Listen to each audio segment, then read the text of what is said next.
நம்ம நிழலை நம்ம எப்போதுங்க பார்க்க முடியும்? நம்ம வெளிச்சத்தில் இருக்கும்போது நம்ம நிழலை நம்மளால் பார்க்க முடியும். அதே இருளில் இருக்கும்போது நம்ம பக்கத்துலேயே நம்ம நிழல் இருந்தால் கூட அது நமக்கு தெரியாது.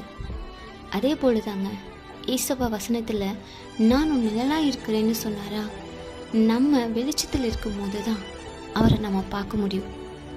அதே நம்ம இருளில் இருக்கும்போது, உதாரணத்துக்கு நம்ம பாவத்தில் இருக்கும்போது அவர் நம்ம பக்கத்தில் தான் இருப்பார். வாக்கு பண்ணினவர், வாக்கு மாறாதவர், நான் உன்னோடனே இருப்பேன்னு சொன்னாருன்னா அவர் நம்மளோட தான் இருப்பார். நம்மளால் உணர முடியாததுக்கு காரணம், நம்மளால் அவரை பார்க்க முடியாததுக்கு காரணம், பாவங்கள் நம்ம கண்ணை மறைச்சிருக்கு.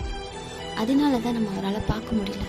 அதனால நம்ம தேவனோட பிள்ளைகளாக வெளிச்சத்தில் இருக்கும்போது, வெளிச்சத்தில் நடக்கும்போது, வெளிச்சத்தின் பிள்ளைகளாக இருக்கும்போது நம்மளால் தேவனை பார்க்க முடியும். கர்த்தர் நம்மளுடைய விளக்காக இருக்கிறதுனால நம்மளுடைய இருளை வெளிச்சமாக்குற வல்லமை ஏசப்பாவுக்கு உண்டு. கர்த்தரிடத்தில் நம்ம ஒப்பு கொடுக்கும் போது நம்மளை பிரகாசிக்க பண்ணுகிற அன்புள்ள தேவன் நம்மை ஆளுகிறார். ஆமேன்.